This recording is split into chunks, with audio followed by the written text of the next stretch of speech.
7:10.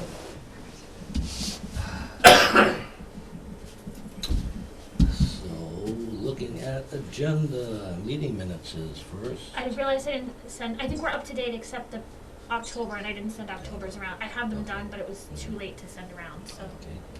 Then, Real quick, can we just get a rundown of attendance before we start for our notes? So, Melissa Danza. Leo Whiteman, Norm Anderson, Mitch Gill. Patriot Bay. Perfect. okay, item 3 on the agenda, review draft objectives. Okay, so I'm going to pull up, I'm going to share screen with my remote desktop and pull up what we have. I believe Dominique should have sent these to you, Dave. Did you get these last week? I don't believe I did. Oh, okay. I may have missed it, but I don't believe so. That's okay. Give me a sec. Here we go.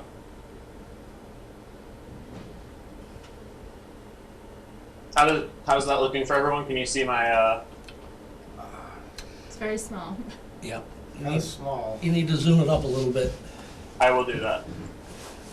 if I may, it looks like the draft objectives are on the Dropbox in the, this meeting, folder, just for anyone that's on that wants Following to along. look. Yeah, I uploaded them in there before the meeting, so. But can everyone see that now? Yep. Yeah, yes. Okay, good. So, I worked on this last week, and, you know, we have the draft objectives and the goals, which we've been talking about the last couple of meetings. In addition to that, I also added some action items, which would basically be essentially recommendations from the committee to see those goals out. These are just suggestions, and, you know, obviously it's up to the committee what to go with, but these are just potential approaches we could take to accomplish the goals and objectives that we've outlined. So feel free to jump in. Before we talk about the action items, are there any objectives that people feel like we need to revisit from last time? Like any of the sections, etc. It's hard to say. Can you just go through them just like a once-over from the top down, just a really quick look? Sounds good. And that may jog memories or Yeah. thoughts. And I'm just going to talk about the goals and objectives for now, and then we can get to the action items because that's like a new category that we're going over. All right, so goal 1. So this is the housing section. Goal 1: encourage housing developments that prioritize preservation of open space, utilize low-impact development methods, and are consistent with community location and dwelling unit preferences. Objectives to that goal: maintain Rutland's existing character as a suburban residential community, allow and promote housing styles which will allow Rutland to achieve its housing goals while maintaining its desired development character. Goal 2: pursue creative policies that support the sustainable development of new housing units and expand the diversity of housing options. Objectives: construct senior housing units to accommodate an aging population and make existing housing available to families. And goal 3, pursue policies and partnerships that will support the development of truly affordable housing. Objectives: construct and retain affordable housing units to support Rutland's future population growth and align I believe that should be align to or align with state affordable housing goals. Goal 4: improve streetscape and pedestrian infrastructure to support future housing development and its impacts on traffic volume. Objectives: develop safe streets for pedestrians that can accommodate traffic from housing development, commercial development, and population growth. So those are the housing goals. Moving on, we have economic development goals and objectives. Goal 1, encourage development of small business amenities, including commercial and professional services. Objectives, increase local access to goods and services to build Rutland's commercial economy. Increase business development desired by Rutland residents, including small retail, grocery stores, agricultural businesses, indoor and outdoor recreation, medical services. Goal 2, grow and diversify the commercial tax base to promote a fiscally sound future and allow the town to provide and improve services, including but not limited to recreational opportunities and pedestrian infrastructure. Objectives, bring business opportunities to existing buildings to reduce storefront retail vacancy rates, make Rutland a more attractive place to locate a business in the region, increase the number of community events hosted in Rutland that will draw visitors and customers from around the region, identify potential capacity for new or adaptive reuse of existing buildings. Goal 3, ensure that all economic development initiatives are considered in the context of residents' desire to maintain Rutland's natural beauty and small town character. Objectives, increase commercial development in existing commercial centers such as Four Corners, North Rutland, and Rutland Town Center. Identify areas of town potentially suitable for economic development. Goal 4, improve the town's streetscape and sidewalks to allow and promote more pedestrian and bicycle access to the town's businesses and public facilities. Objectives, improve pedestrian access and connectivity within Four Corners, Rutland Town Center, and Rutland Heights areas to retain visitors and customers and reduce in-town car travel. And then, we want to generate another objective that speaks to connectivity throughout and between the assets. So maybe we can talk about that after we go through these. I'll highlight that. And then land use goals. Goal 1, encourage development that is in harmony with the community's rural New England character and heritage. Objective, retain and expand access to agricultural and recreational land in Rutland. Incentivize LID and open space bylaws. Goal 2, identify key areas for specific types of land use within the town and create mechanisms to encourage such uses in those areas. Objectives, focus future commercial development in the Four Corners, Rutland Town Center, North Rutland, and Rutland Heights areas to maintain Rutland's rural and suburban character outside those areas. Preserve historic structures and historic areas of town. Goal 3, develop strategies to preserve agricultural land, support the existing agricultural community, and encourage the growth of local agriculture and agribusiness. Objectives, promote development in commercial cores to focus development outside agricultural areas, and then potentially acquire undeveloped land for that. And then preserve undeveloped land for agriculture and low impact outdoor recreation inside the R60 district. And then the last two goals. Goal 4, concentrate new development around existing traffic infrastructure to protect natural resources and improve walkability. Objectives, manage traffic in town center area through measures. And then improve pedestrian infrastructure in both commercial areas and neighborhoods and subdivisions with existing suburban housing where density permits. And then goal 5, preserve open space and encourage use for active and passive recreation. Objectives, protect open space and other land use through zoning and proactive land use policies. So that's where we left it last time. As you can see, I've put some action items in throughout, and again, feel free to say they're terrible or edit them to your liking. I think we did talk about developing an objective to connectivity throughout and between assets. So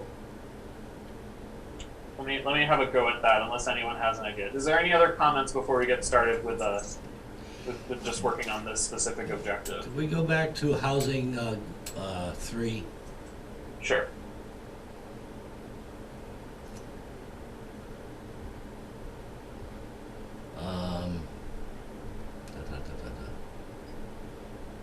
So pursue policies and partnerships that will support the development of truly affordable housing, construct and retain affordable housing units to support Rutland's future population growth and align with state affordable housing goals. Okay, sorry, I'm in goal 2. Ah, okay. Okay, under objectives, it says constructing housing units to accommodate an aging population and make existing housing available to families. I don't understand that last 4 or 5 words. So I think the idea with that, if someone wants to jump in, the idea would be that if there was more senior housing available, when older people age out of their current homes, that would put their homes on the market, be they rental units or you know, or just normal houses, and that would just sort of ease the housing supply in Rutland, and allow, you know, for just to make those units, like, put them on the market if there was more senior housing available and people wanted to transition to that. I think that's the idea behind that. So we'll be making it available to non-senior families. Yes, I can make it that. That's probably a good clarification. Okay, that's all I had. Okay, no, that's a good clarification. So Gabe, otherwise, the goals and objectives are what's already been reviewed by this group and there's consensus on those, and that the new items are the action items? Yeah, so I have all those highlighted, and I apologize that this didn't. I assumed she sent it along with the agenda last week, but I guess there was a miscommunication there. Yeah, I just put together these action items. These are sort of actionable things that would come out of the master plan process that would sort of, you know, what are like the policy positions that will allow us to achieve these goals. And so this is kind of, for me, just like brainstorming some of the common things that we discuss. But you know, I'm obviously happy to edit these. So tonight, you're looking to advance the action items under these objectives? Yeah, Or so add it's like some? similar to the recommendation, you know, just like a recommendation that's developed, you know, if the committee decides that we want to see, you know, this change in the Four Corners area, the town should adopt zoning that, you know, allows those changes to happen, you know, along those lines. All right, great. I appreciate your Yeah. recapping that for us, just to confirm, you know, our understanding. Okay, fair enough. Thanks. Yeah, just what's going to happen in the real world to do this, basically. So I guess we'll go through each section again, but just keep an eye on the action items. I just want to make sure that the objectives were more or less squared away before we, because I think the action items are all new, so I didn't want to get into the weeds and, you know, miss stuff. So let's start with the housing goals. And, you know, obviously we can edit this to make it look a little more attractive, but I think for tonight, for now, we can just look at sort of the just bare bones, like what would be a policy that we'd recommend. So for maintaining Rutland's existing character as a suburban residential community, some of the action items we could take on would be low impact development bylaw or cluster development bylaw. And then allow and promote housing styles which will allow Rutland to achieve its housing goals while maintaining desired development character. One way that could go about would be to upzone like sort of the identified pre-developed neighborhoods to allow for more housing construction while, you know, maintaining the existing housing style, and you know, hopefully preventing development into undeveloped rural areas. So those would be like that could be like the approach we take. How do people feel about that sort of thing? Upzoning would basically be like a way to sort of, you know, the proposal would be to increase, you know, the allowed density, reduce the lot size minimum in sort of these areas that we've identified as, well, there's already all these houses here. Let's like, what can we do to allow more housing? That sort of thing. I just have a quick thought on this. Both of these action items, I think, well, as you know, there's the open space special permit that goes with the subdivision that works hand in hand. So that encourages smaller lot sizes and the preservation of open space. The town already has that, and it has that in a lot of the neighborhoods that might be identified as upzone possibilities, which are already at a very small lot size to begin with. You know, Okay. between 12,500 and 1,500, with between 80 and 100 feet of frontage. So Mhm. I wonder if some of these things are already being realized in much of the town through that mechanism. Just an Okay. observation of anybody else has anything to. We also have a low-impact development section in our subdivision regulations. Right, and I know I think we Right. discussed at a recent meeting that, because we've talked about the low impact development bylaw. I mean, is there I mean, Dave, you might know more about this than me, but is there a sense that it could be updated, or, I mean, that's probably a fairly recent bylaw. Well, on the subdivision regs, I mean, Subdivision regs or the low impact development? well, we have the open space bylaw, so should that be, I mean, I think it's been doing what's been intended. I Okay, don't know how much it could be tweaked. I mean, if it was gonna stay, at the very least, I would think what we need to do in there is to review, okay, because we already have one. So, you know, we're not gonna throw it out and create the, right. Maybe So that's, I'll- maybe I that's think the for- idea, yeah. I think for both of these, we could change it to a review Yeah. of the underlying zoning and see if, mhm. you know, if there's any improvements that can be made to further these goals. Yeah, I think so. I think Noel makes an excellent point, because we do have something in work, and we do have something now, but maybe there's something being done in some other municipality that might be of interest to us here, you know, with a change to it. Yeah. Yeah. And I don't think that this comes in here, but something that had come out of the survey, right, was some of the housing density and everything. And is there any thought to increasing, obviously in subdivisions, we have the lot size to allow for open space within the subdivision. But outside of that, or even within, what was the conversation ever, if there was, about increasing the minimum lot size? Because I don't know what it is for water and sewer versus, I know for There's no difference. well and septic, I think it's supposed to be an acre and a half, right, for well and septic? No. Oh, It it's does- not? It does not go according to well and septic. Okay, It's town sewer.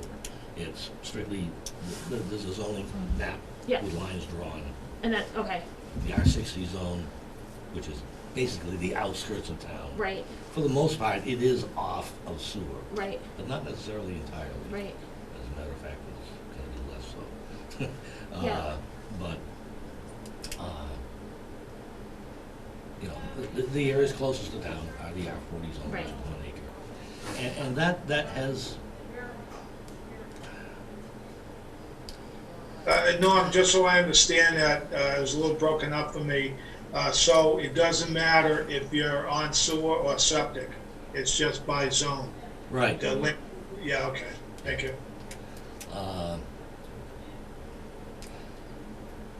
Lot size requirements have increased several times over, I'll say, the past 3 years. yeah,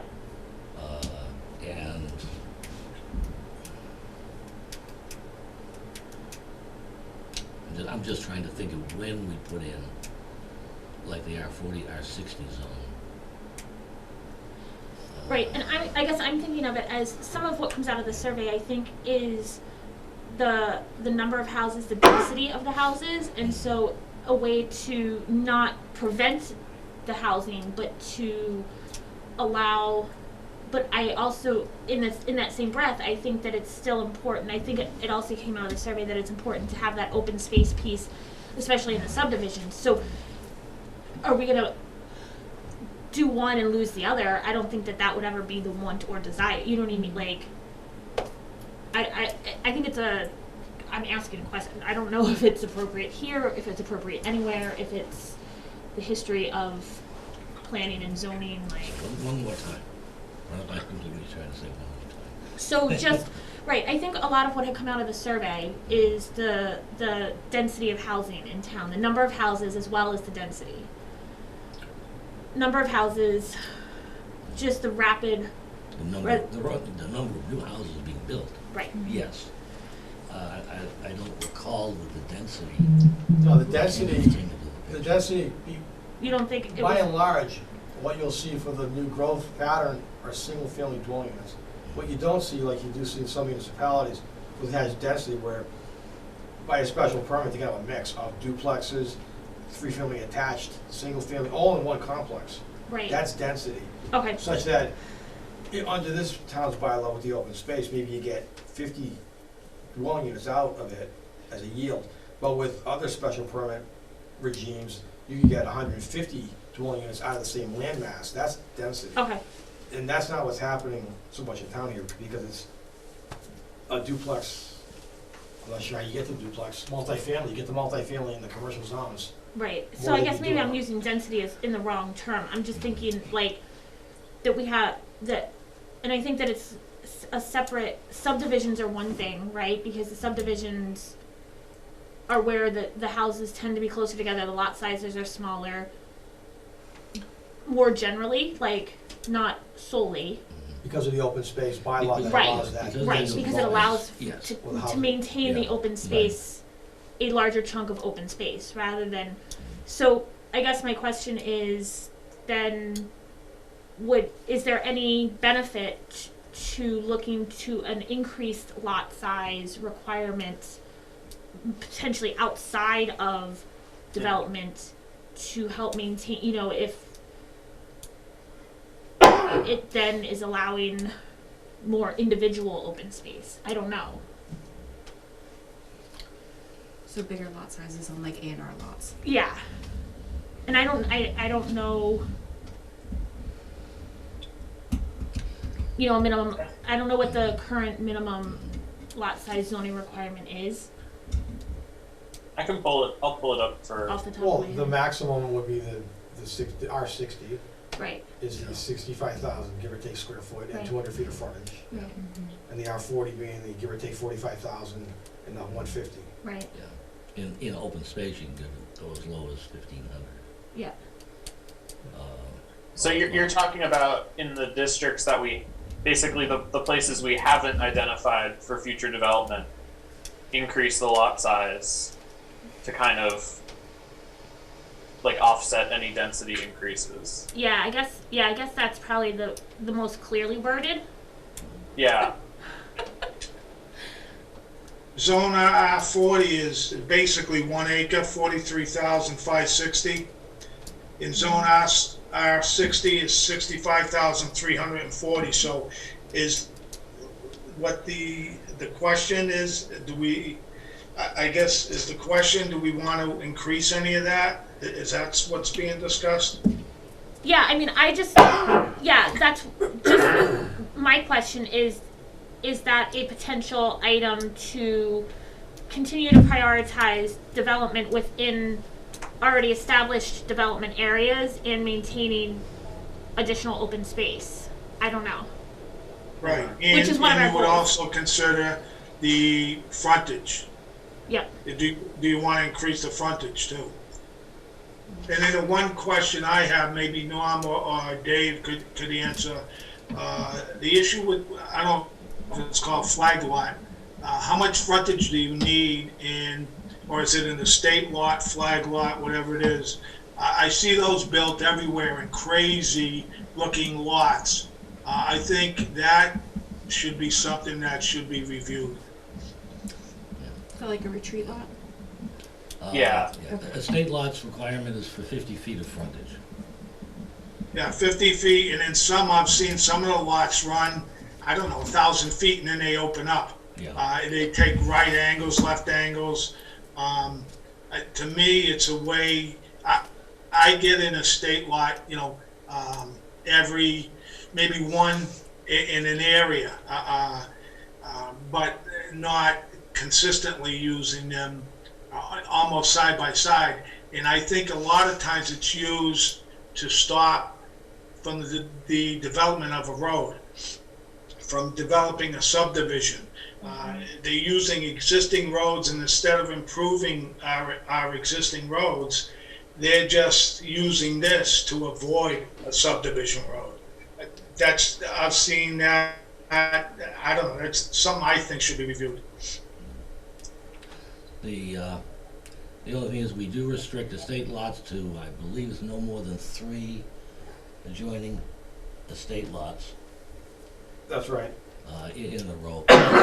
Now, the estate lots, you're talking about density, Right. they require over 5 acres. of Right. land. I was like, that's 5 One plus. house. Right. Yeah.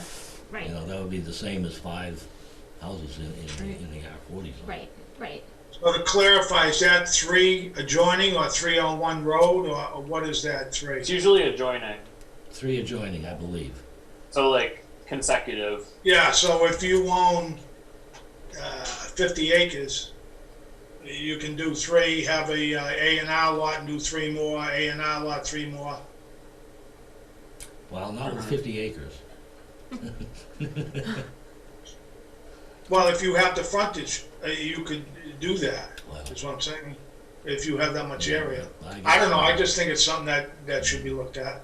I think that makes sense in this discussion about like how we treat the. I've worked on flag lot bylaws in at least at one or two towns, and there's certainly a lot of options out there for how to regulate them. I mean, that's certainly like that sort of pseudo subdivision thing is a complaint I've heard about.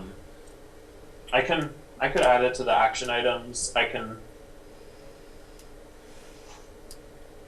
Because we are talking about how most of our discussions have kind of been about this development in town center, Four Corners, Rutland Heights, but I do think it's a master plan. We should look at the the more rural parts of town as well. So I can add flag lots as an action item. What Dave? What's the official name? Are they estate lots, flag lots? What's the name in the bylaw? Well, there's two different things.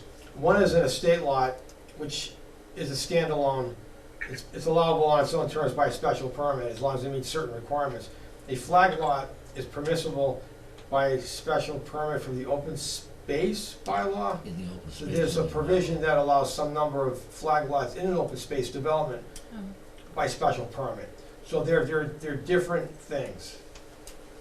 And so the concern is more about these standalone ones, right? Not the ones that are coming Well, about from I subdivision. think what I'm hearing from Mitch is that there's an ability to get some number of units, some number of dwelling units created on an existing street without having to improve the street. Because you can do some A&R lots, some estate lots, you do some combination of them. Next thing you know, you have 15 house lots developed on a public road, and there was nothing Right, that was on an needed. existing road with no improvement, No right. improvements to the road. So that means no need, no requirement for sidewalks or anything else. Right, Mhm. So I think that would be specifically the estate law bylaw we have, correct? The thing is, an option, then there would be for a developer to build a development and build a road, which would then eventually become the responsibility of the town. Mhm. right, but there's many roads right now that need uptake. We don't, the new road is what we need new roads for the development.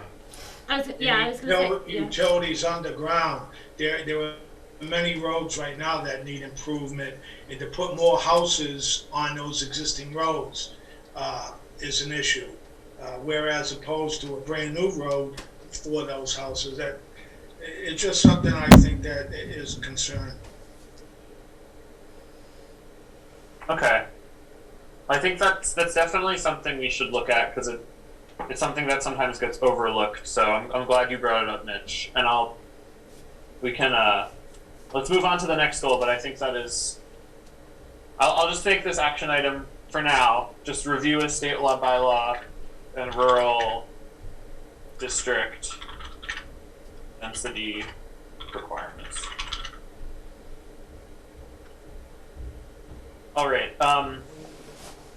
Do we want to move on to the next goal just so we can get going? We can always we're probably going to end up revisiting these at the next meeting anyway. So,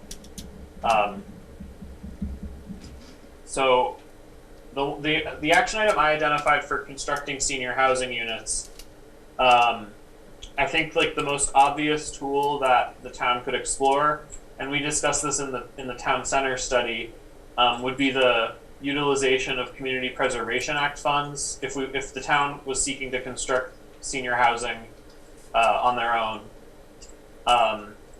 Do people? I mean, we can, if people aren't comfortable with I know CPA is controversial, so if people aren't comfortable with CPA, we can just cut it and think of something else. But how do people feel about that as like a potential action item?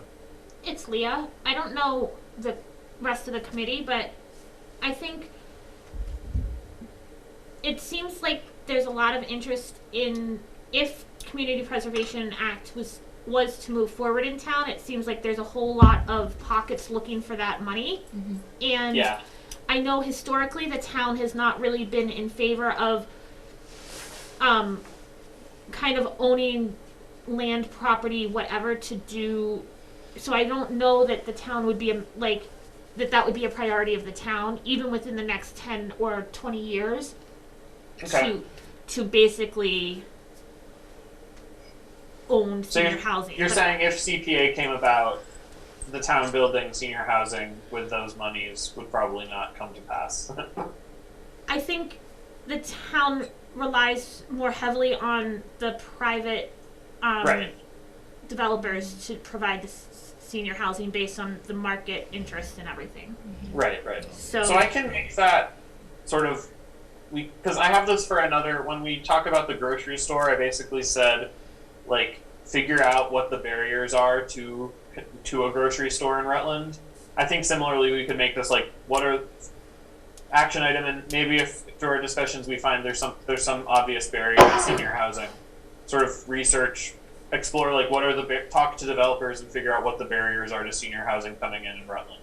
yeah, I mean, I think it's important for us, if we were to move forward with the CPA,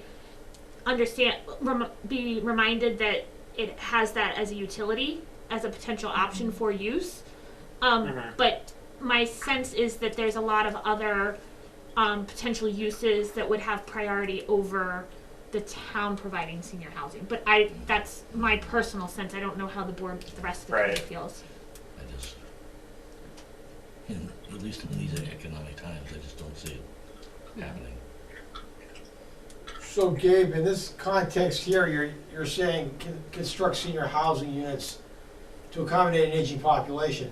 I take it that in this context, when you say senior housing, you're referring to subsidized senior housing as opposed to market rate, because the market rate senior housing is being bought as fast as they're being produced.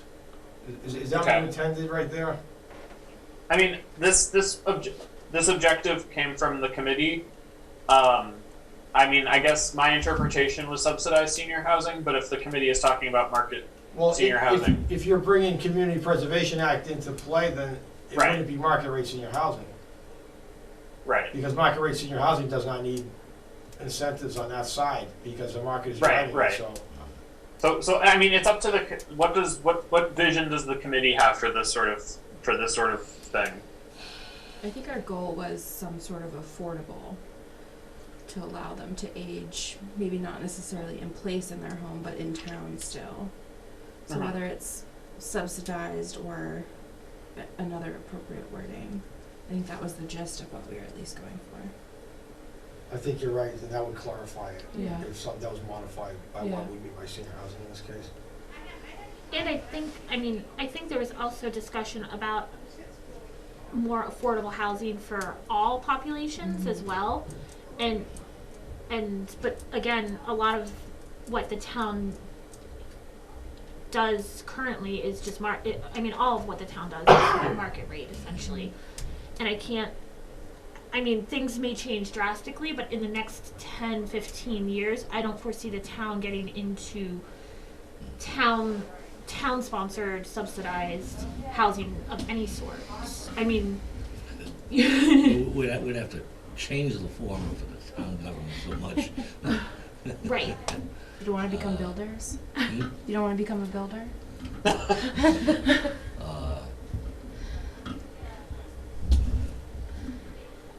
So maybe it's actually not construct that we want to put first, because we want them constructed, but it's almost, I think, to your point, Dave, seeming like it's the town building them.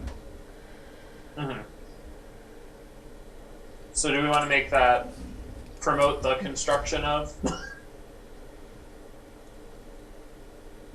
That sounds better. Yeah. I mean, that, I think it sounds, Promote the construction of affordable senior housing units.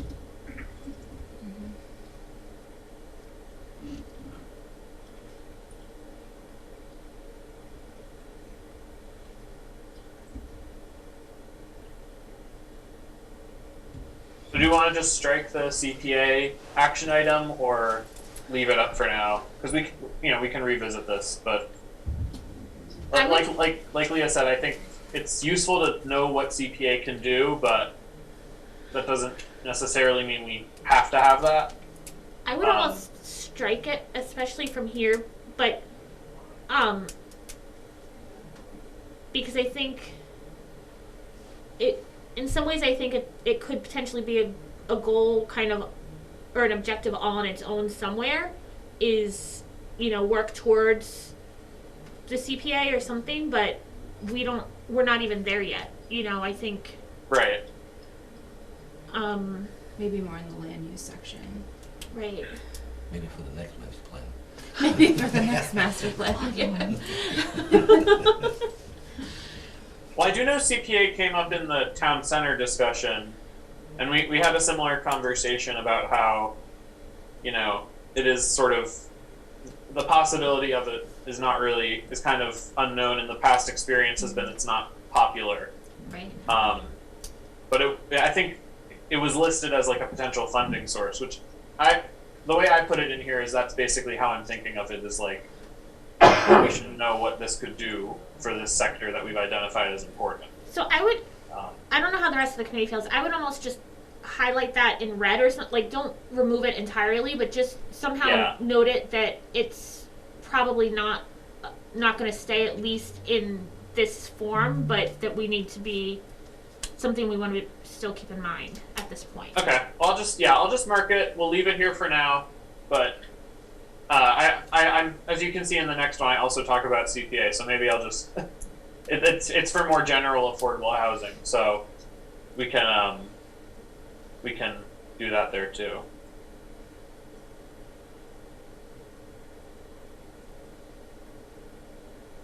Any other action items you think we could add to this senior housing specific goal and objective?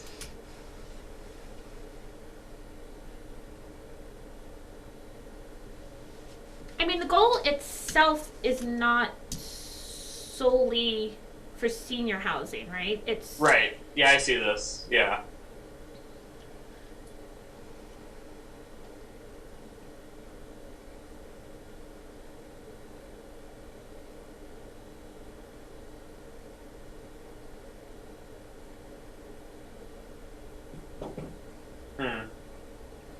Yeah, I think I'm just struggling because there's not like a specific action that I can think of that is really actionable. right, Like a lot of these are review or research. right.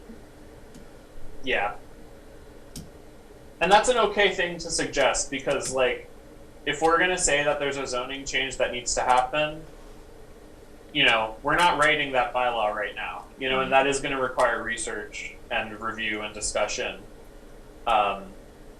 Even if we say broadly we'd like to see, if we're going to say we want to see increased minimum lot size in rural areas, we're not going to come up with that number tonight.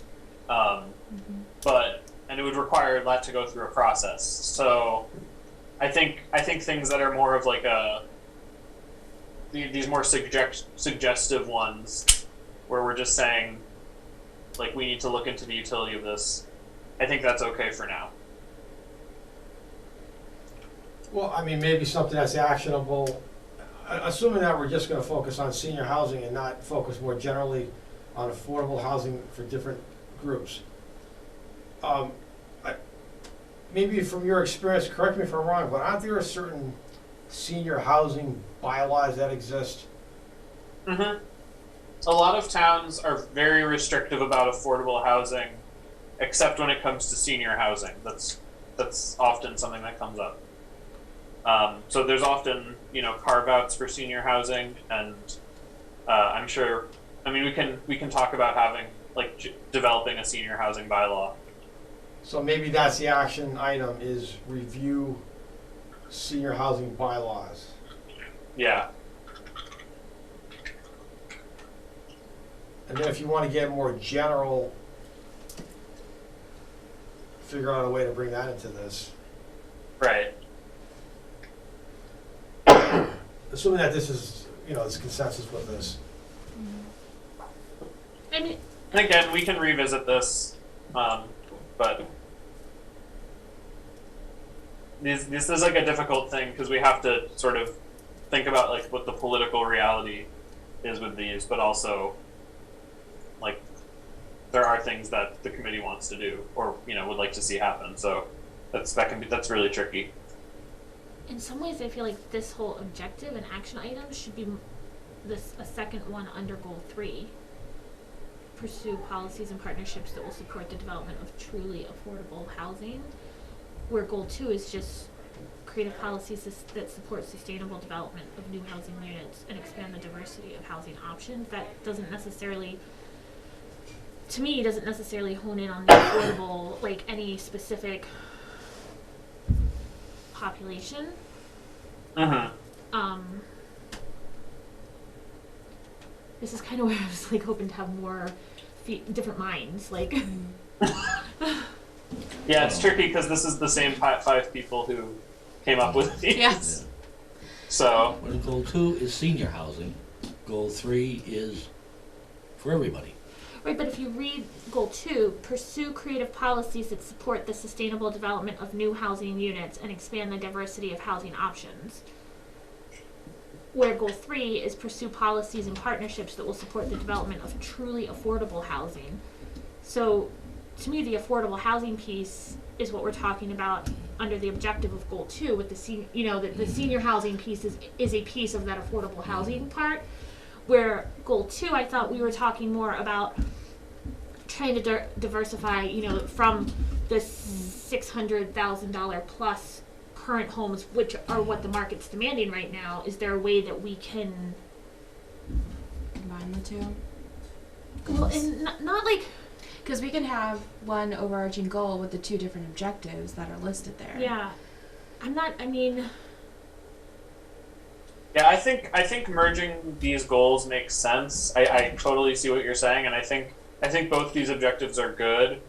There is more to generally speaking, there is more to this idea of diversity of housing options than affordable housing, though whether the market will provide options that, like you said, aren't $600,000 plus homes, right. you can't. I don't know if that will happen. Right. Yeah, I think that's when we developed. Because I think the other big approach, the other thing that would come up when having this discussion, is you have we either have affordable subsidized housing, which is one thing, can be very controversial, even in a place like Worcester, it can be controversial. Or the other option, which can also be controversial, is to sort of expand where multifamily housing can be built.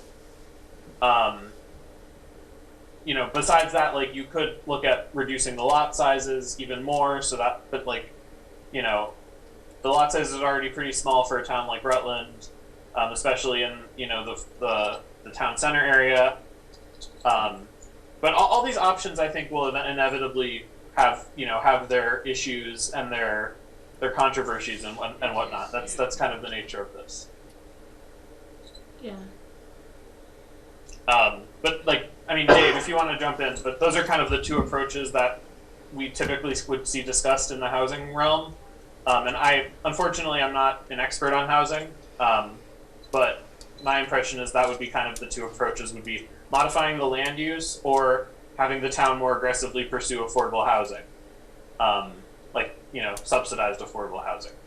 Both of which, when you're talking about upzoning or talking about affordable housing development, can be a real hornet's nest and can get people really, can get people very angry and, they can cause a lot of distress.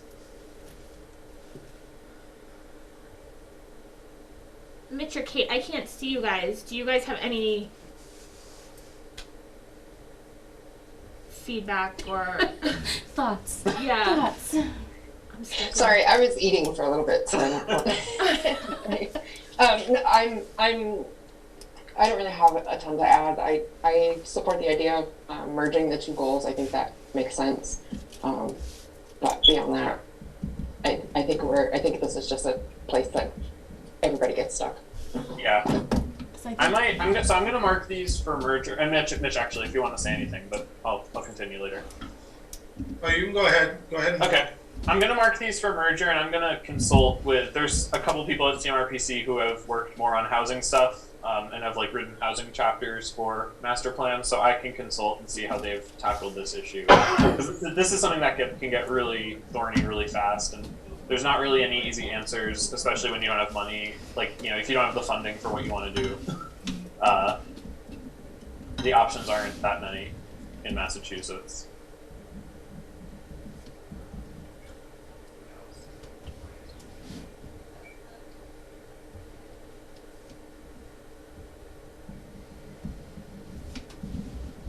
So maybe for tonight, let's move on from these, because I don't think we're going to solve the housing crisis tonight. Sorry, guys. Well, as soon as you say something, it's like, oh, yeah. It does. It looks exactly the same.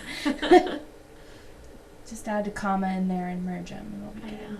Right. So I before the next meeting, I'll type up a way to sort of merge these goals, and we can talk about it at the next Okay. meeting.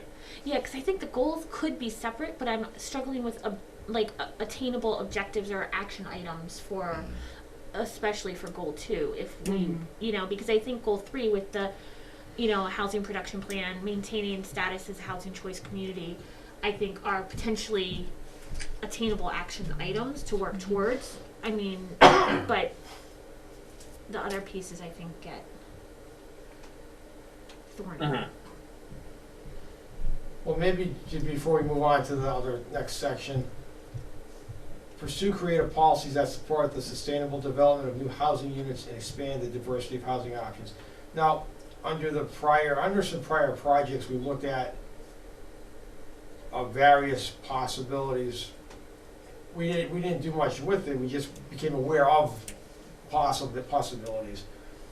I don't know if it's relevant to maybe list some of the possibilities for further review and study, such as the starter home district, more multi-families where it makes sense, things like that. What are some of the options? You know about the starter home one, I'm sure, from your experience. This is not to promote one option over another, it's just to understand what the options are. Yeah, I think that's a reasonable approach. And what's the study you're referring to? Is it in the folder? It should be in the folder. Okay. So maybe before the next meeting, if I can pull that and maybe just email it to the group if people want to review that. I think that would be useful context. But I think you're right to sort of have some examples of what this could look like, because this is also, as specific as this may seem, sometimes these goals are kind of vague, which is okay, but I think some examples would be useful. And again, a lot of work has gone into sort of how you present these housing options. When we talk about different housing types, you can have multifamily that doesn't necessarily, when you talk about a duplex, something along those lines, that's not drastically changing how the neighborhood looks, necessarily, especially if you include if you look at some of the provisions you get for accessory apartments, for example, they can be very rigorous in terms of you have to have this many doors, you have to have these entrances, etc. So, I think there's more flexibility than it might seem. And I think what Dave said is right, and we should think about those options. Okay, so I'm going to move on to goal 4, if that's okay, and I've highlighted this in red. I'm going to try to merge these goals and sort of think about this over the next couple weeks. But yeah, this is definitely a tricky topic, and I appreciate you guys talking about it. So this is just sort of a streetscape, safe streets thing. The action item would be a study to determine potential changes to traffic patterns in town centers and other identified neighborhoods. I pulled this from the town center study. A lot of what we talked about was, there's all these traffic problems in town center, and, maybe down the road we could talk about, is there ways to because right now the way you have 56 and 122A, that's like, these like two separate intersections that both right next to each other both get blocked up with traffic. Are there ways to reroute it? Do we want to apply like that rerouting potential major changes to the road layout to other parts of town? Though town center I think is the most obvious trouble area for that.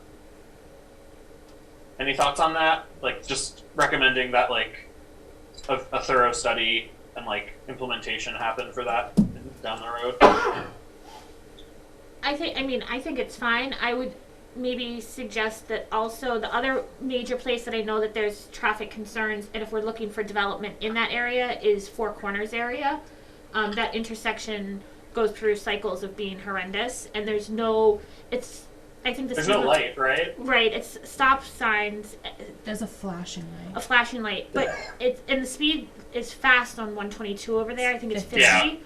And there's no sidewalks. I mean, the shoulders are kind of wide, but so I think that if we're looking towards that area as a development, potential economic development or mixed use development, then we would want to look at that also. Yeah. Absolutely. Every time I drive through there, it's like traffic light there. I know. Well, it's because it's not right? It's not a great place for a 4-way stop sign. Well, it's a 2-way stop sign, so yeah. Right. Yeah. It's crazy over there. Okay. Don't slow down. Right. Whatever you do, Right. don't slow down. You're gonna go. You're gonna go. It's the old idea when you're in Kelly Square before the Yeah. modified peanut. Just go. Just Don't go. make eye contact. Oh Just my go. god. You have to just. Kelly Square's gotten a lot better. Yeah, that peanut thing. People taking the left down, what is it, Water Street? Just go! You don't have the yield. Did you guys see the boat that got stuck in Kelly Square? Yes. Oh my god. It was like an 18-wheeler with a boat. I can't. It got beached. My friend lives near there and was like watching from his Need a apartment. sticker now. My boat got beached in Kelly Square. Okay, we devolved. Sorry. No, it's okay. And we're back. We're back. So now let's move on to the economic development goals. One that was developed for the grocery store discussion was basically doing outreach to identify the opportunities and barriers to bringing a smaller, mid-sized grocery store to Rutland. So presumably there's like a grocery store trade organization. There's people who specialize in these sort of things, and I think it is something that probably should come to Rutland, especially if we're talking about reducing car travel, improving pedestrian safety. I think having a grocery store would potentially contribute to that and reduce car trips, but it's something that a lot of towns in the region would like to see happen, and I know some other towns have had success in bringing grocery stores. Uxbridge isn't exactly Rutland, but I know Uxbridge is getting a new grocery store. So it happens, but I think there's a lot that could go into that. So I think that could be an entire study group could be figuring out how to bring a grocery store to Rutland. So that would be one. And then something else that came out of this town center study would be to develop a Main Street organization for small business support and town center and other events. The Main Street organization could focus on the town center area, but I think, in a town the size of Rutland, they could potentially do events all over. The Four Corners area isn't really that far from town center. Any other action items, any edits people want to see? I don't know how to say this, but I would almost say, I think historically Rutland has kind of just been content to sit back and hope that businesses are just going to come. And maybe we touch on this, I think, in one of the other goals also, as far as doing like a market analysis as to the wants and needs. But I think we need to be better at seeking and attracting businesses. Proactive. Right, proactive rather than, and I think that goes across the board for some of the larger businesses that we might like to see, but all, or industry or whatever, but also for the small businesses, because a lot of it's just, I mean, is it something that, even though we've kind of already started, I think there was the EDC announcement, Right. but still putting that in here in some way, that maybe we formed the committee, but right, successful start off of EDC and right, or building like enhancing some, yeah. So Gabe, we like just revive. Is it a new committee? we just seated economic development commission on Monday night. So it's very new and it's not even fully seated yet. I mean, we have enough to get going, but so I think kind of having that evolve into a dynamic piece of local government or town government or something is, I don't know, the best. Dave or anybody? I mean, I think it's getting I think what you're trying to say is the second action item is basically that small business support and events, but with the EDC. Well, I think that I think the Main Street Organization for Small Business Support and Events is like supporting our existing small businesses and everything, but I think as a town we also need to be more proactive about trying to woo other small businesses, and I think we do touch on it as far as like some of the bigger businesses, but not only a grocery store. Right. So how about empower the Economic Development Commission to proactively Engage bring potential small businesses. or just business Melissa said engage businesses to Rutland. Yeah, engage businesses or something. So, I took a quick look at the charge for the Economic Development Commission. Well, what I want to say is this, that Westboro and Westford, in their Economic Development Commission charges, they want their membership to be responsible for outreach. And if they have a Rolodex, or if they have contacts, to work their contacts and see if people are interested in moving a business from Worcester to here to expand. So that it's more clear, I think, that that's the expectation of people on the Economic Development Commission in those towns, that they want very active members like that to do what you're talking about. Right. I don't know that that's the case here. Right. I took a very quick look at it, so I should.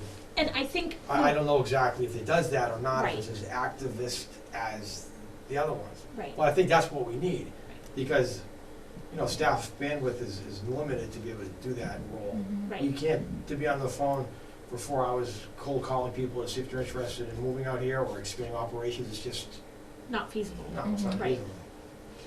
And I know when we I don't even think we had voted on the formal charge. I think we had voted on the idea of an economic development commission and then what the membership would look like.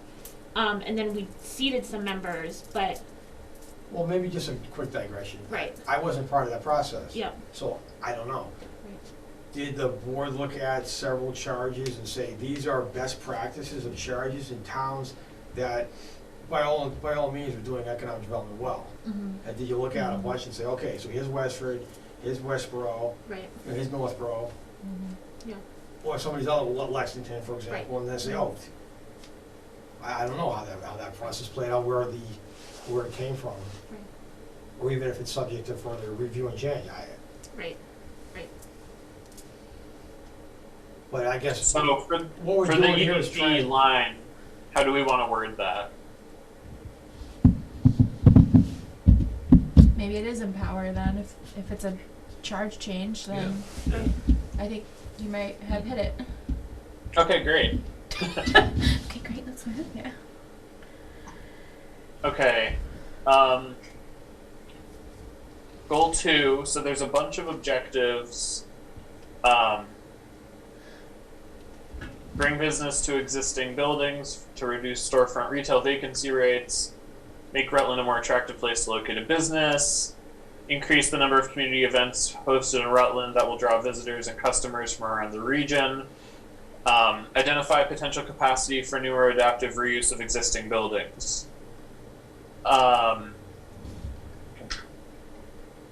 So I have 4 action items.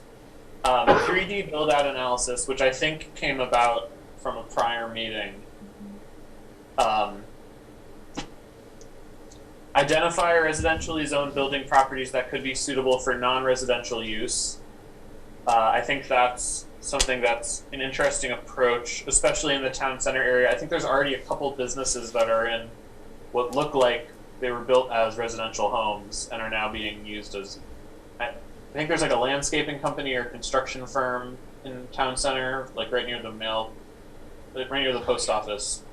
That already looks like that, so that could be something interesting. Analysis of commercial uses in R-zoned properties. I think that would be useful to have. And then again, just repeating like the Main Street organization for small business support and events. I might delete the Main Street one from the first goal, and just keep it, since we have the EDC one in there. Does that sound good? That's fine. Okay. Yeah. And then keep it in goal 2, though. Yeah. Yeah. So any of these, how are people feeling about these? Just want to maybe take a look back at the Empower the Economic Development Commission. Does that do the trick of maybe having them modify their charge from time to time to Empower and adjust, maybe, the Economic Development Commission? Empower the EDC to proactively bring businesses to Rutland and adjust. The charge is necessary. Right, Their duties? The commission as Mission. as needed or something. I'm not sure the best. But I think to Dave's point,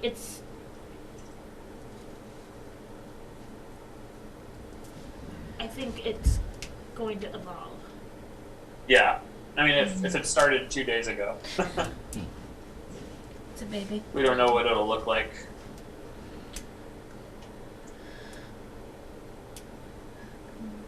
So for back to goal 2, how are people feeling about these?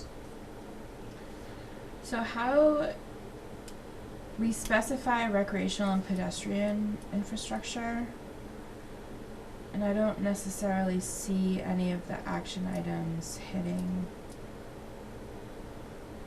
that. I think the idea with that is that that's just sort of about what the tax base could provide, Okay. but it's not about how you increase the tax base, you know?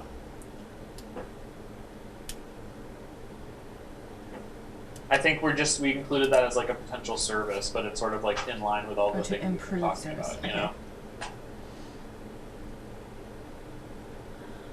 But I thank you for pointing that out. It might be unclear. Well, I don't have any problem with any of them.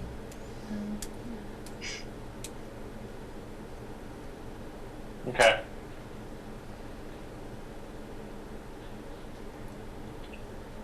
So then, goal 3, we have basically increasing the commercial development in existing commercial centers, identifying areas to potentially suitable for economic development. The action item, which again I think came up at a prior meeting, was review market data to identify economic development targets and sectors, which I think is in line with sort of this idea of looking at the existing commercial uses. What would exist in Rutland, and what do we want to bring? I think Yeah. I was gonna say, I think for that piece, I think Dave had talked about potentially looking at what kind of the greater central mass market is looking for or has recently had, and how any of that might be applicable to Rutland, and then proactively trying to engage some of those groups. If I remember that conversation. That's right on. That's exactly right. you know, what realistically could be a suitable market for this town. If we can identify that it's feasible, then how do we get these folks to take a look? Right. Yeah, exactly. So review regional market data to identify economic sectors. And I would Um, almost like to yeah. say, like, proactively engage, identify something about like being the one to step forward versus Right. sitting back and waiting for potential, you know, rather than just putting a for sale sign or a for lease sign up or something and posting it in different places, but actually trying to engage different groups Right. or whatever. No, I think that's good. So we're talking about regional market data to identify economic development sectors. And opportunities or something. I'm not. I Yeah. mean, Is for growth in Rutland.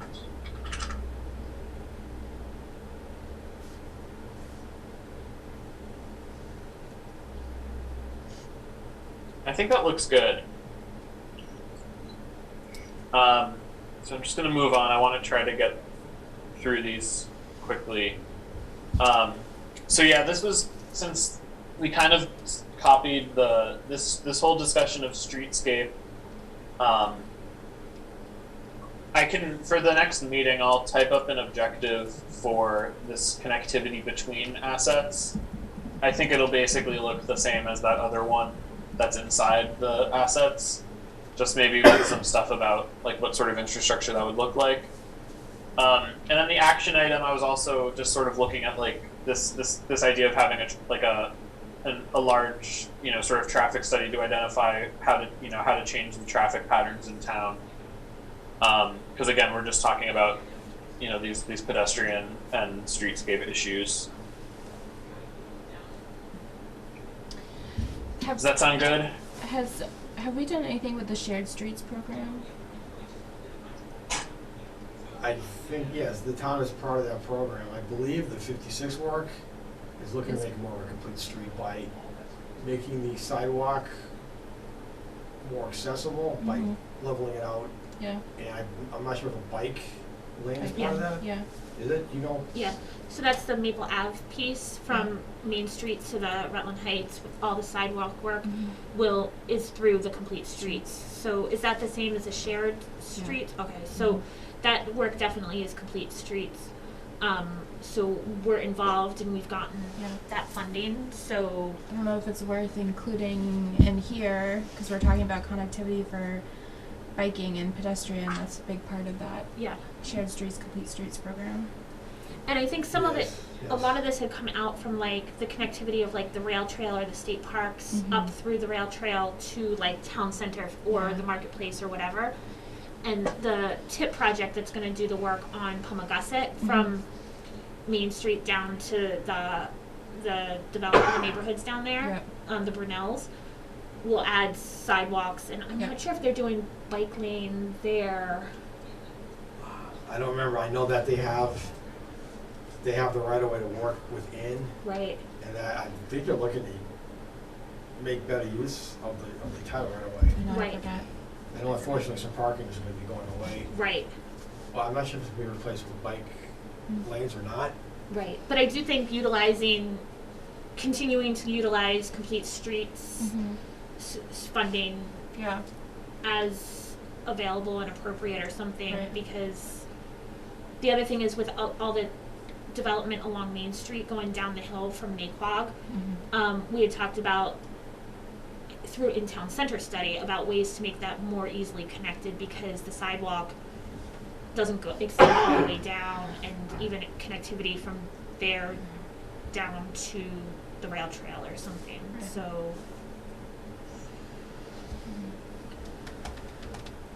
Sorry, I just have to run to the bathroom real quick. I will be right back. Yeah, but that's a great idea, is to bring more focus to the complete streets Yeah. concept. Because Yeah. it seems to hit what we're talking about, and it brings in the accessibility option too. So for sure. it's kind of an easy action definable thing that's already in place that And keeps it at the forefront of Yeah. everyone's mind, because it's not always easy either.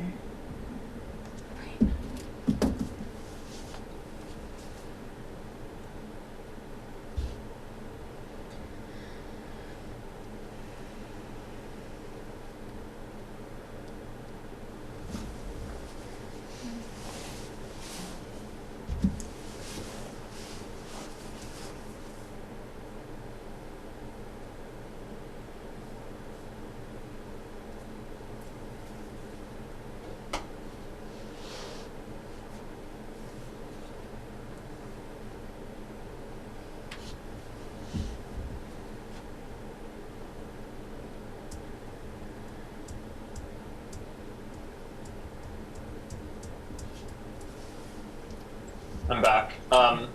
So for this action, do we want to add another action item for Streetscape? yeah, I think we were talking about something about continuing to utilize complete street. Yeah, and updating roads in compliance with the complete street guidelines or specifications, maybe. Okay, so continue to participate in Complete Streets program.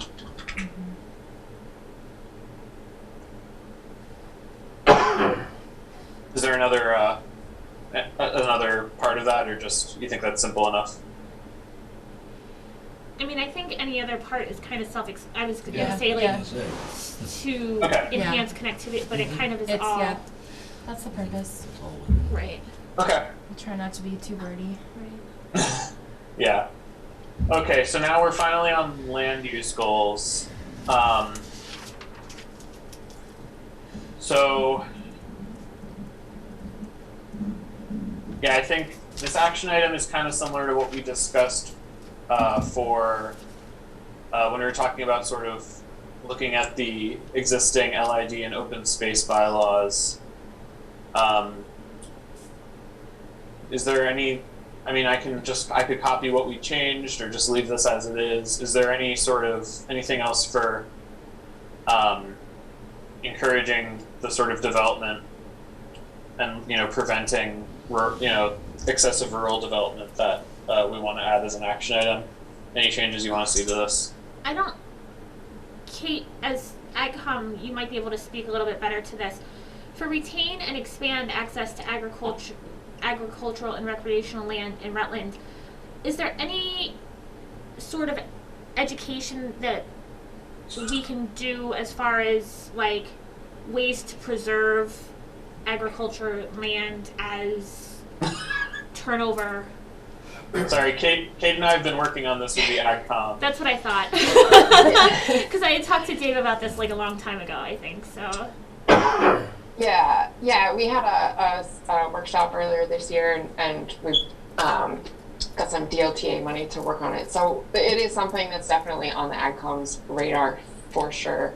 Even with the, I'm trying to think, the part of the bylaw or the, I don't know, we had, at one of the town meetings, sorry, I'm very tired. At one of the town meetings in the last couple of years, we adopted legislation from the state that allows the AgCom to manage land as well. So it's on our minds, and we are definitely working on that and trying to encourage people to use the programs that are available to them. So I mean, I think in my mind that could be an action item because it kind of formalizes that it's, the current AgCom is working on it, and that's great, but just that it's a formal. Sure. Gives you the backup that you Right. would need to say, we're doing this for a reason. Right. So sort of continue and expand local education about state and federal land preservation policy. Mm-hmm. Yeah.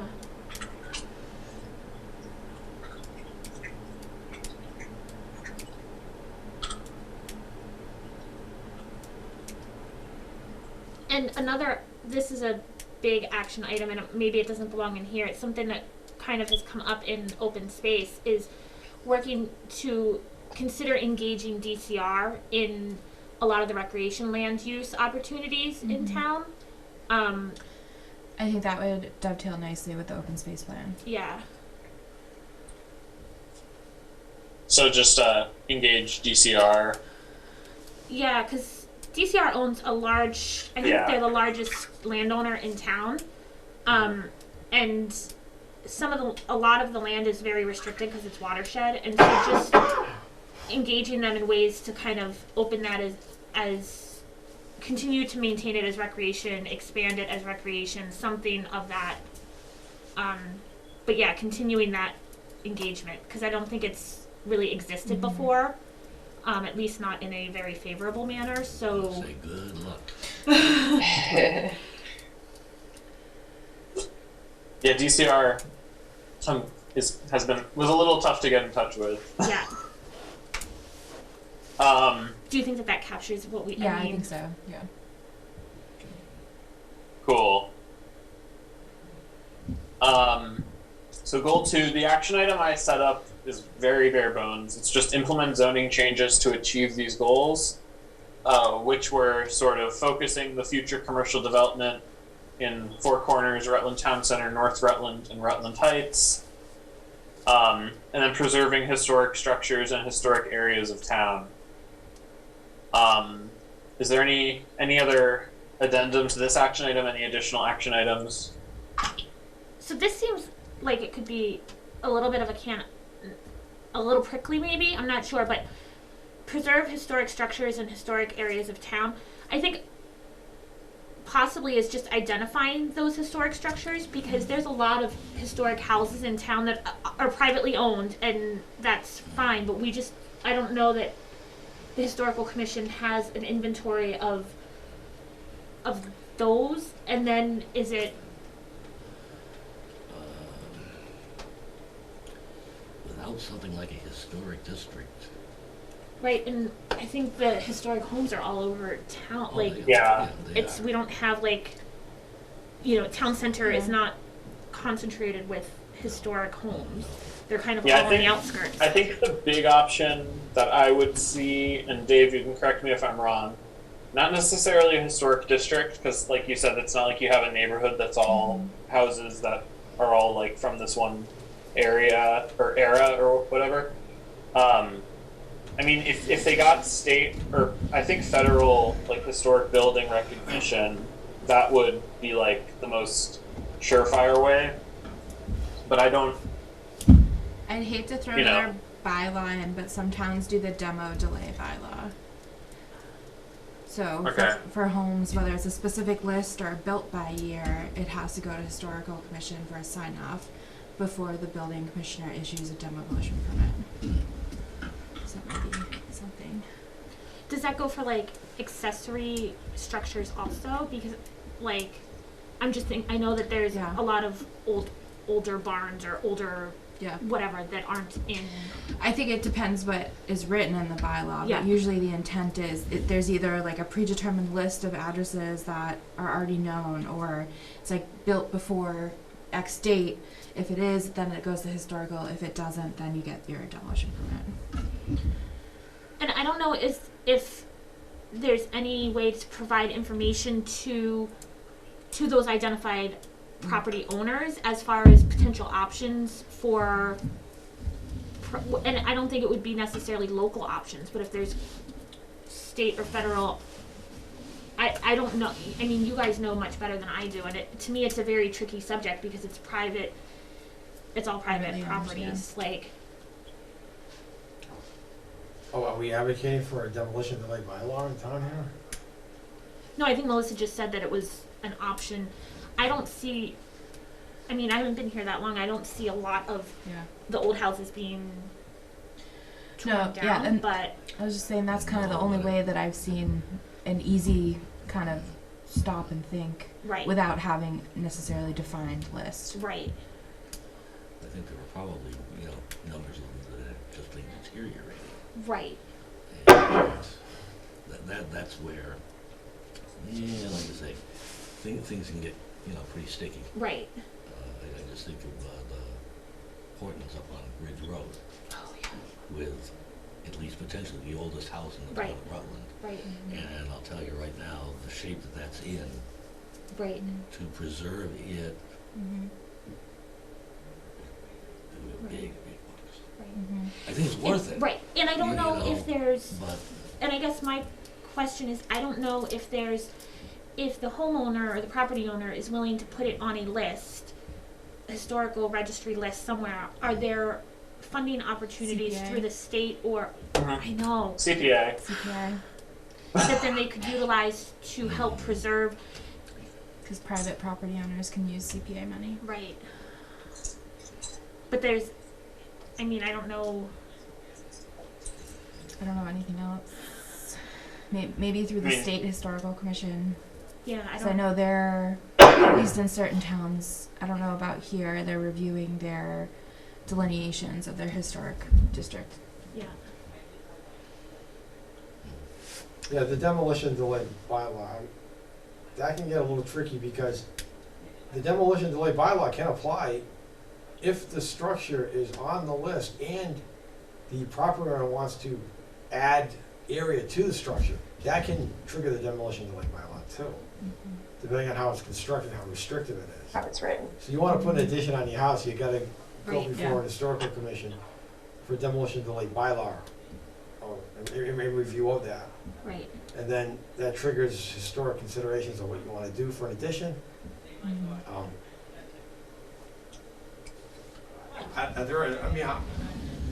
There must be other ways to identify historic buildings Well, I think just the identifying is a good Identify- place to yeah. start. and just keep it simple. Mm-hmm. Yeah, so do you want me to just keep it at identify historic buildings and processes to preserve them? What about a study to create a historic and preservation bylaw? That's actionable. You know, there are, yeah, that's plain, it's actionable, it's under, yeah.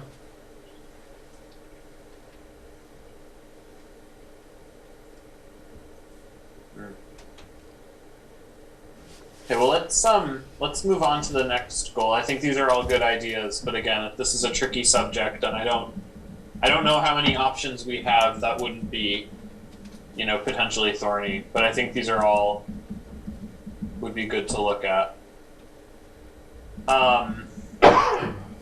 So for goal 3, we have developed strategies to preserve agricultural land, support the existing agricultural community, and encourage the growth of local agricultural and agribusiness.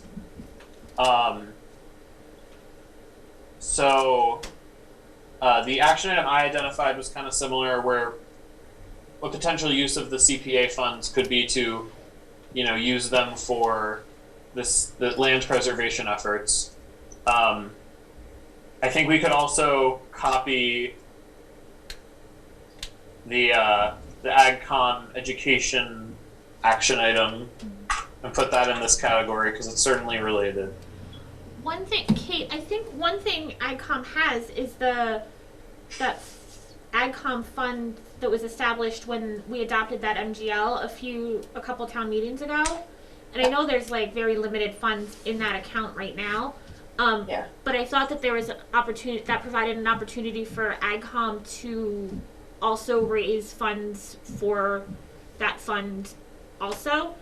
Mhm. So I don't know if because in lieu of having CPA passed and established and built up, I'm thinking of other ways I don't know, something about being more aware, utilizing I don't know what the fund is, I don't know. Off the top of my head, I can't. It's the Agricultural Preservation Fund, I think, and like everything, it just comes down to money. I think we have like $6,000 in there right now, which is not going to buy anything. Right, but I think if we make it a priority, and as an action item, making it a priority that it exists and ways to build it and potentially utilize it. I don't know. I mean, I'm not sure. Developed the capacity of the, what is it, agricultural preservation? Preservation fund, yeah, Okay. yeah, for sure. S-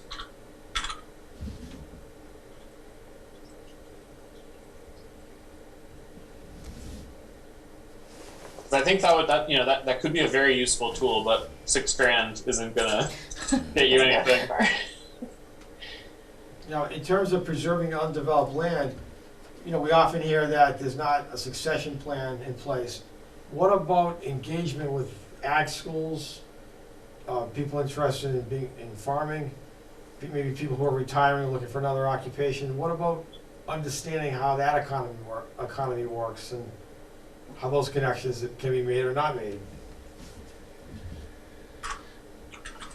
Would you say succession plan? Well, you hear oftentimes that farmers don't have a succession plan, that the next generation is not interested. Well, in order to preserve undeveloped land, sometimes it's finding a way to understand if people who are going to an ag school have an interest, or Yeah, finding somebody to take over. can you, thanks Kate, yeah, that's what I'm looking for.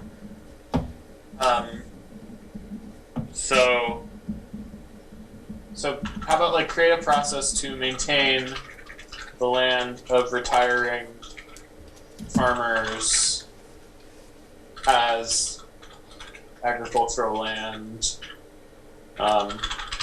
through outreach to ag schools, agricultural organizations, etc. And also maybe even the business community. I understand that a large restaurant group in Worcester recently bought a farm, I think it was in Hardwick, with the intent of using that farm to source things that they're gonna sell in their restaurants. So maybe the succession plan isn't always someone who wants to just do agriculture the old way, but maybe there's a commercial interest that's behind it. Especially with the farm to fork model that a lot of businesses are utilizing. There you go. And something else, I don't know if you want to capture that one, there was something else that's rattling around here. I think that's a really good idea, because there's only so much that the town can do with whatever money it has directly. But I think that's something that is could be really having even if it's not a formal process, but at least encouraging the AgCom to explore that, and build those connections. I think could be useful. And I think maybe also as agricultural land or for uses. I know, Kate, you probably know also, New England, there's a huge need for processors, that are USDA approved, and I know a USDA approved smokehouse in Vermont is closing, they're a small business and they're looking to retire. So a lot of what New England farmers have relied on to process their meat products are retiring, or just the federal regulations are such that they can't maintain as a small, so there's a huge need for that. And if there's interest and ability, capacity somehow, so I don't know, Kate, you probably know more about that than I do. Yeah, I mean, definitely processors for both livestock and commercial kitchen space, or commercial, community mill space, kind of those things that allow small entrepreneurs to create their value-added products, and not have to build their own commercial kitchen. Yeah.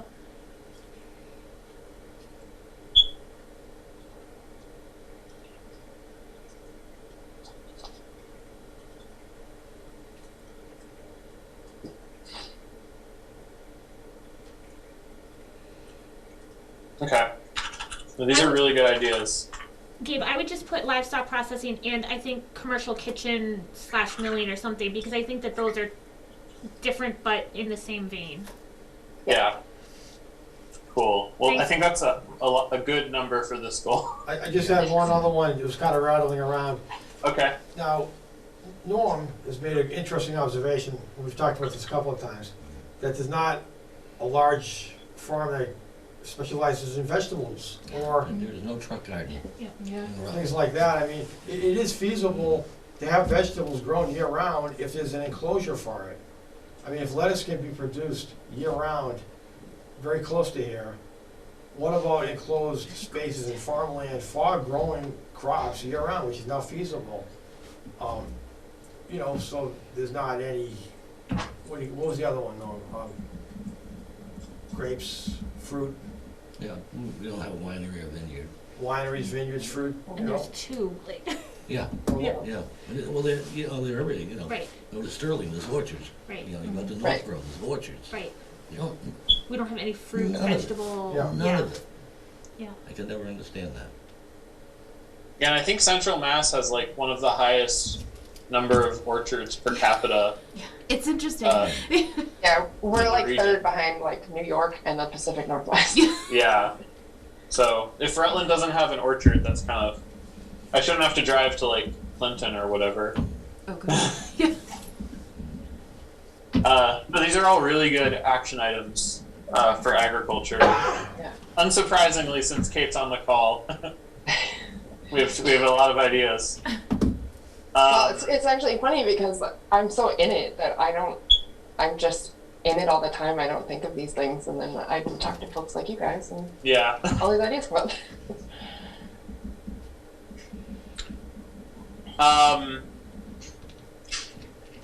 All right, so goal 4, I'm just going to move on because we're running out of time for the evening. Concentrate new development around existing traffic infrastructure to protect natural resources and improve walkability. So one of the objectives was to manage traffic in town center through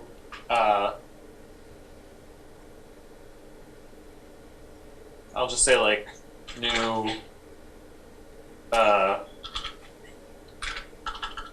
streetscape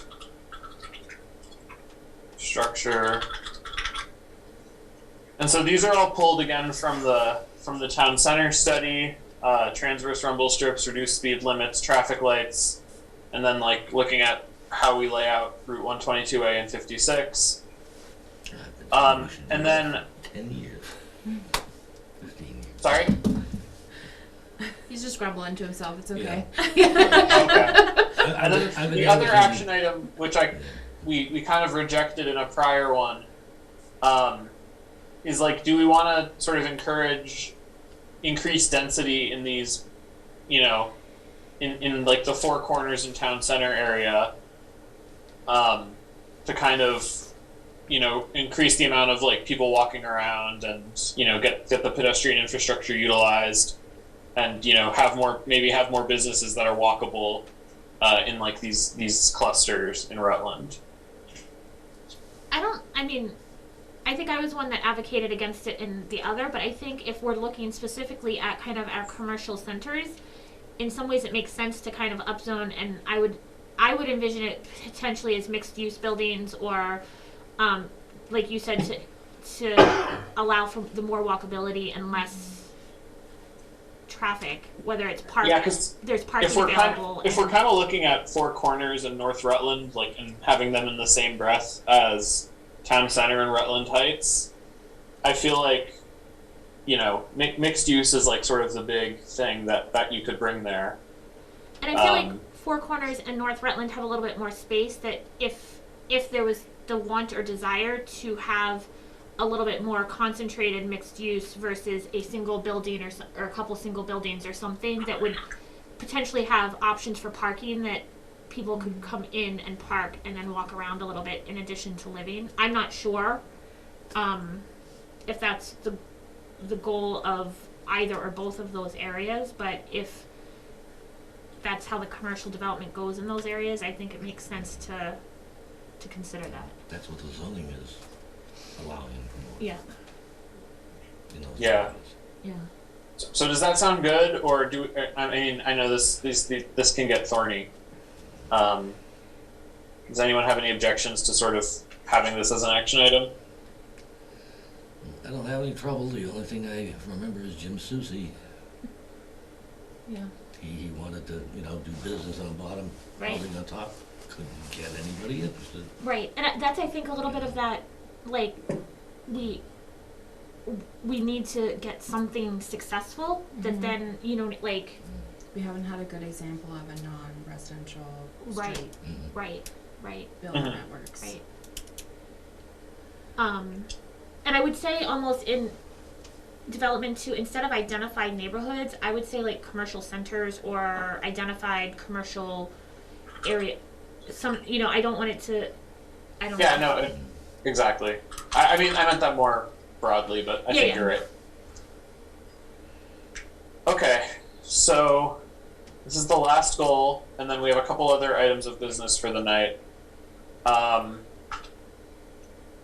Again, this is like the conduct outreach language, but kind of, I think this came up a lot in the town center study, was just like sort of positioning Rutland as a potential center for recreation in the region. I do think that it would be useful to kind of identify what would bring more recreational business and, like, you know, bring more specific activities to Rutland. What's kind of preventing Rutland from being a location for that, outside of the state park, which obviously isn't going to have, you know, businesses coming in and whatnot. So that's just kind of the last action item for the night. I think this goes back to that being proactive and seeking something versus just hoping that people are going to realize that, hey, Rutland has a lot of passive recreation and Make the open space committee a permanent board. yes. Can we do that also, please? Can we add that? So we had our open space committee meeting last night, and I think what we're getting to, we had our first visioning session, and the majority of it was talking about collaboration and open communication with DCR, to make sure some of the larger properties, like the prison camps always comes up, about the possibility of that getting ripped down, shut down, etc. And so I think it's going to be the discussion with DCR and having an open collaborative communication. But I think, Melissa, you hit the nail on the head with the action item is make The open space establish an open space and recreation committee as a permanent.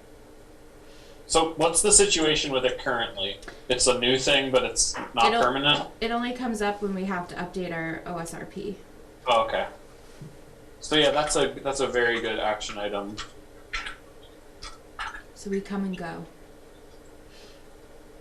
Which makes it hard to hold any sort of accountability to Yeah. the OSRP, as well as the disconnect as far as what's going on. Mm-hmm.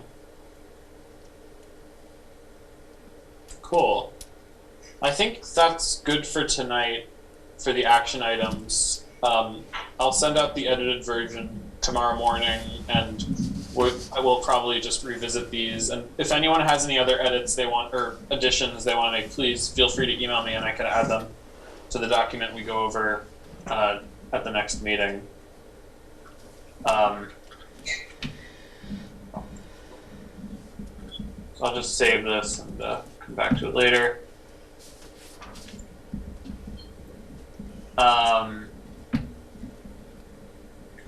So we have a couple other things on the agenda for tonight. Oops. One sec. Sorry, I'm just. So we have subject matter experts. Now, throughout the, I need to talk to Dominique. I'm actually not sure where in the process we are with this, but I think for each of these categories we're looking at, we should, I know we've started to identify subject matter experts. How are people, you know, I forget what I think we should probably start interviews with some of these subject matter experts, maybe once we get the action items settled. How do people feel about that? And Dave, sorry if I've had a long night. Was the intent, I think we had said that they would probably be like one-on-one interviews, kind of informal interviews, chats, whatever, but was the intent that it would be with CME, RPC, and or Dave, or was it that's kind of how I understood it, but I don't, Okay. I don't know. We didn't flush that out. Okay, we didn't flesh it out at all. Okay. Yeah, so We- I think we- that makes the most sense because we only have so many meetings and so much time in meetings. So I think what Dominique and I discussed was kind of for each category, maybe trying to have like 1, 2, 3 people at the most to kind of discuss these issues that have come up in the committee. And so, you know, we have housing, economic development, land use. Actually, I think, here, I'll pull up the, I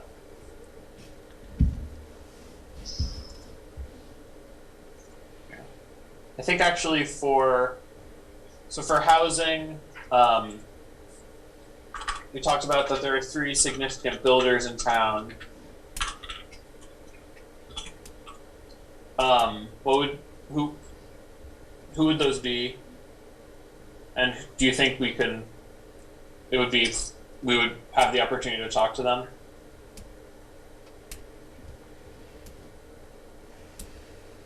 Probably. I don't see why not. Of one of the major builders, I'm sure one would be willing to sit down. Okay. Just before we go into this, so I think to your point, Larry, last time we talked in general about some people might be appropriate subject matter experts. We were just brainstorming names. I don't think we got to the level of who would actually do the interview. So who do you see doing the interviews with the subject matter experts? I think myself, and Dominique, and if you as well, if you wanted. Okay, great. So we could help with this, and then make the introductions as we need to when you think the time is right for that. Okay. So 3 builders in town. I mean, do you want to diversify who you talk to about housing? You know, I don't know who that might be, but That was, I think, one of my concerns was I think it's important to capture some of the 1 through 3 of the main builders in town, but also if we wanted to capture, and I'm not sure who is appropriate, but I know that there's some smaller builders that kind of just do, you know, a few A&R lots or, you know, 1 off or 2 offs here and there, and not, because I think my concern is the significant builders, a lot of these goals and objectives may not align with the main builders' goals and objectives. And so I think their perspective is important because they're the ones doing it, but I also don't want to, I want to diversify. I would like to diversify that input. Okay. But I Are don't there know. any, I mean, besides significant builders and smaller builders, is there anyone else in town who would have insight into housing issues? Like, I mean, I presume there's like not necessarily like a Rutland, you know, advocacy or Oregon housing issues.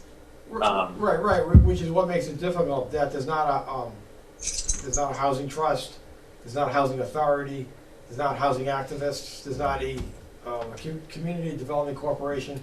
So we're trying to find, you know, who those voices might be.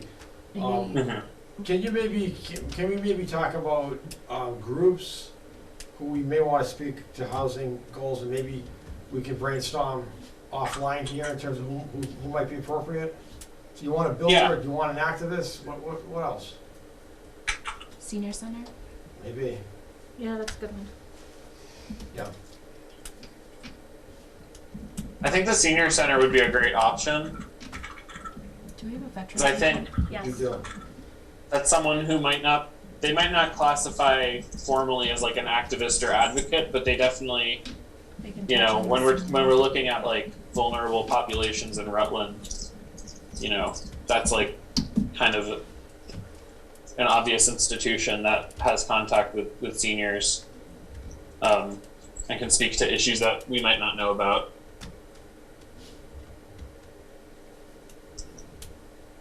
Well, yeah, like Dave said, we can think about this offline. We might.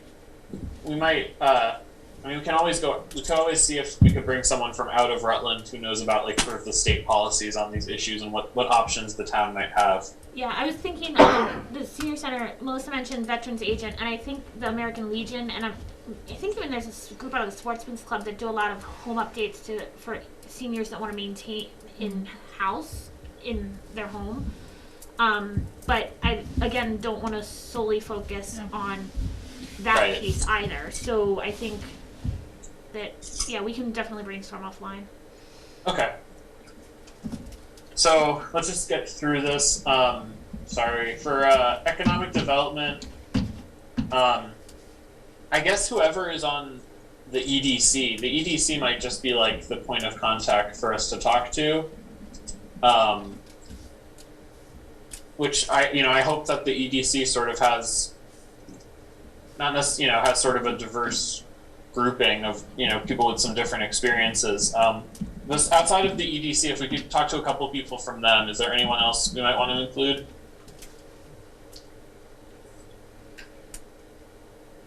I mean, I think we kind of have it covered here. A lot of the folks listed here, or not a lot, a few of them are on the EDC, so I think just trying to make sure that we're hitting EDC, but also the small business and that agro piece and whatever else. Mm-hmm. I don't. Yeah. Okay. Well, I think if we get the EDC, like another small business, and we can talk to Kate about, someone, if Kate wants to be the subject matter expert, or someone else from AgCom.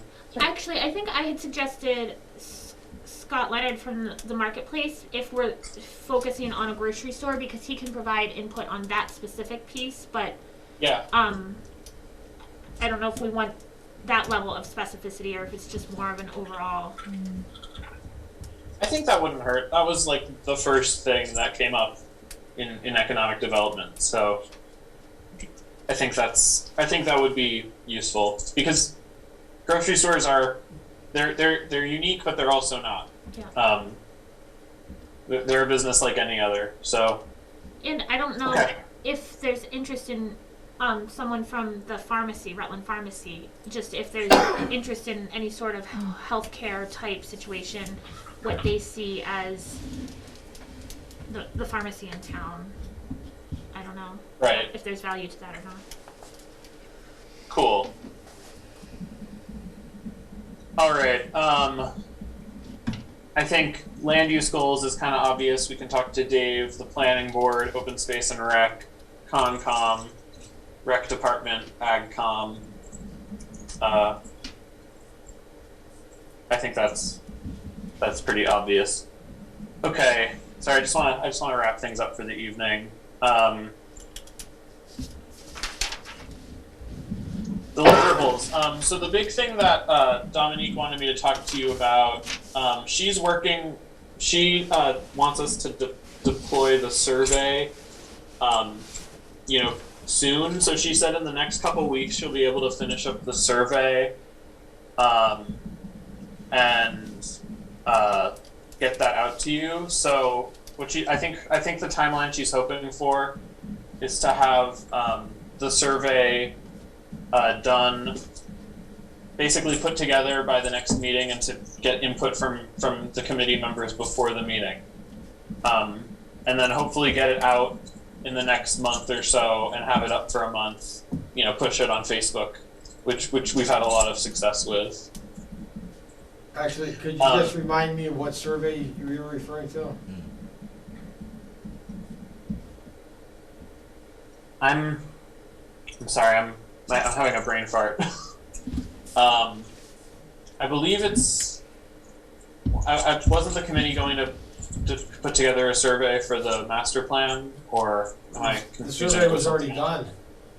Oh. It was publicized earlier in the year. There were about 800 and some odd number of responses. Okay. Yeah. No. I remember that. Okay. I talked to Dominique prior to the meeting, so maybe we got our wires crossed and she was thinking of another master plan. Okay. I think what we had talked about for deliverables at our last meeting was how we wanted the master plan itself to be put together. If we wanted printed and an online executive summary. If we wanted pretty much everything online as the storyboard and then just a printed executive summary, or if we wanted a shortened version of both. Yes, and I think we were looking to have our options listed out to us. Yeah. So then we can go to the Dropbox, look at it, see what the options are, and then come make a final decision. Yeah. I don't know that we have Okay. our options outlined for us. In looking back, that was just kind of what I had jotted down, but I think we had asked to kind of have, and then have links to the actual examples so that we were looking at the same thing, because Yeah, That's what yeah. It's coming back. Okay, that makes a lot more sense than what I have. So I do not have that, and I will. My apologies. I will talk to Dominique about that tomorrow, and I think we can try to put that together for the next meeting. Well, you want to We're do that talking- before the next meeting, I would think. I would think that if the board, if the group has something to consider, if they know if you gave them 3 options and say, we need to make a decision on one of these, and there were links to it, then between now and the next meeting, folks could spend Okay. some time looking those over and forming some kind of a judgment on the matter, and then come back at the next meeting and have a consensus on which way to proceed, so. I think that makes sense.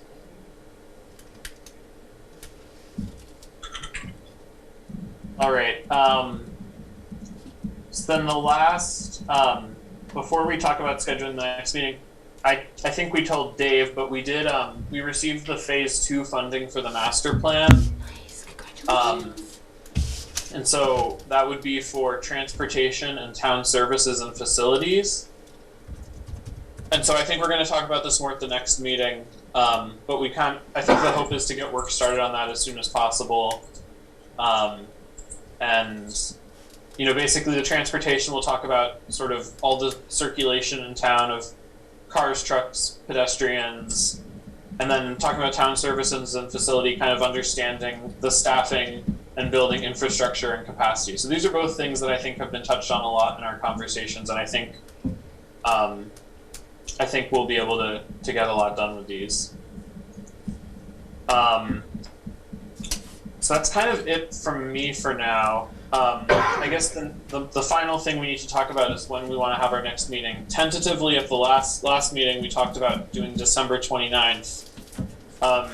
Now, I do understand that's obviously right in between Christmas and New Year's, a lot of people are kind of on vacation or occupied.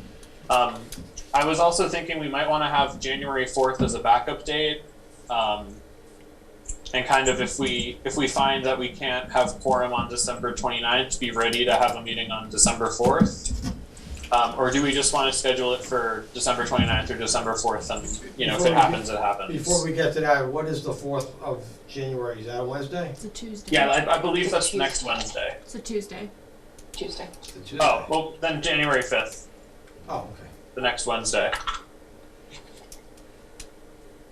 Okay, thanks. So how do people feel about that? I know this is it's a little far out for availability, but I just know that there have been concerns with, making quorum and that sort of thing. I might be able to make the 29th, but the 5th is better for me. Okay. Anyone else? I don't have a preference. Okay. I'd probably prefer the 5th. Okay. I'll be home. So let's go with the 5th. I think if we do it the 29th, we're going to be stuck. How so? Because ZBA is meeting, or that's Oh. their next planned date, they're shifting out. Tomorrow's hearing is not about the tower. That's being pushed until January I'm not 5th. Oh, Okay. Well, then let's try it for the 29th, and if we don't, we can well, wait, try to make it happen. let me propose something. Could we What do if it the soon? meeting was just a remote Yeah. meeting only, we would only meet in person On the 5th. Right. on the 5th? Would that solve, we don't I have think to- that would make sense. We meet in person for the public's benefit. If anybody was interested in showing up, they have the opportunity to do so, as we do with all the other meetings. If we can meet in person, that's our preference. But we haven't received anybody from the audience, the public, so. There's I a just Zoom put that option up. for Yeah. people to join, which Mhm. some people prefer. Anyway. They can still join, so I just put that out there. I don't know what the group thinks. I don't mind that at all. I think that's a great idea if other people do. That's fine. Works for me. I mean, I probably would have been on the ZBA meeting, but just to listen, but I can watch it after, so, and we record these so they can get posted to the YouTube channel as a recording anyway. So it's still available for folks to view if they're interested. So just, Okay. just a remote meeting totally on the 5th? That works for me.